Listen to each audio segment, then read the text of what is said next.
Béranger, la trêve de Noël, est-ce que c'est pas un risque, un double risque? C'est-à-dire ne pas observer la trêve de Noël, ça peut peut-être braquer l'opinion publique, et l'observer, ça peut exposer au danger de voir ramollir le mouvement après les fêtes. Bah, c'est vrai que c'est un risque. Je pense que la bataille de l'opinion publique sur ce sujet des retraites est essentielle et il ne faut absolument pas qu'on ait une opinion publique qui se retourne contre les grévistes et qui, pour le coup, donnerait un blanc-seing à ce gouvernement. Maintenant, sur la question de la trêve de Noël, il ne faut pas inverser les rôles. Déjà, qui a foutu le feu, qui a mis le pays sans dessus-dessous, c'est quand même ce gouvernement. Il y a un moment aussi où eux, ils doivent aussi assumer leurs responsabilités. Ça fait 2 ans que le sujet des retraites est sur la table. 24 réunions. Ça fait plus de 2 mois que cet ultimatum du 5 décembre avait été posé. Entre-temps, il ne s'est absolument rien passé, rien n'a été fait. Monsieur Édouard Philippe était censé éteindre l'incendie mercredi, et il a fait que de mettre de l'huile sur le feu, puisque les seuls satisfaits, c'est le MEDEF, et ils ont même réussi à fâcher la CFDT, qui n'ont pas fait grève sur le sujet des retraites depuis... la dernière, c'était... très loin, et d'ailleurs, je pense que ceux qui ont vécu 95 se souviennent très bien de Nicole Notat, comment ça se passait quand elle arrivait sur une manifestation où elle prenait quelques cailloux. Donc vous voyez, pour en arriver là, c'est quand même que le sujet est suffisamment grave et qu'il y a urgence à ce qu'on s'y oppose.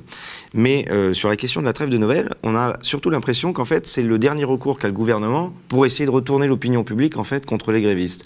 Ils se sont dit, je vais opposer régimes spéciaux, régime général. Ensuite, mercredi, j'oppose les générations entre elles. Et puis là, bon, ça n'a toujours pas marché. Et ben du coup, je vais opposer ceux qui veulent profiter du train pour aller fêter Noël en famille, et puis ceux qui bloquent les circulations. Mais il ne faut surtout pas rentrer dans ce piège-là. Voilà, on n'est pas responsable. On se bat pour un collectif, on ne se bat pas pour notre trogne à nous, mais bien pour un ensemble. Et puis, Noël, est-ce que c'est offrir la dernière console à la mode, ou est-ce que c'est offrir la dernière fringue à la mode, ou je ne sais quoi? Moi, je pense que d'offrir une belle retraite à son enfant, franchement, ça vaut, entre guillemets, tous les sacrifices du monde, quoi. Clairement, c'est quand même quelque chose d'extraordinaire d'avoir une retraite, de pouvoir profiter de son temps libre pour voir ses enfants, ses petits-enfants, faire des loisirs. Une retraite, c'est pas juste finir dans un EHPAD et puis attendre que ça arrive, voire même pas en profiter du tout et puis finir dans le trou avant qu'on vous paye une retraite. Surtout quand on sait comment les EHPAD sont gérés aujourd'hui. Si c'est ça l'avenir de Macron, c'est sûrement pas le nôtre, quoi. Donc je pense que cette focalisation sur la trêve de Noël, alors qu'on est quand même que le 12, s'ils s'inquiètent déjà de Noël, c'est qu'ils doivent être vraiment pas bien, hein, parce que ça veut dire quand même que ça ferait quelques jours de grève. Et puis, je pense que des gens qui ont vécu 95 peuvent témoigner, ça s'est terminé après Noël. Ça avait duré 21 jours, notre affaire. Ils en ont tous des bons souvenirs, dans le sens où même si c'était la galère, même s'ils ont galéré, et derrière, ils se disent...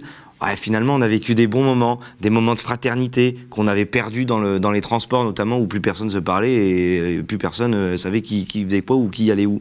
Là, les gens ont redécouvert ce que c'est, que de se parler, de se donner les bons plans, de se rendre service, etc. Et puis...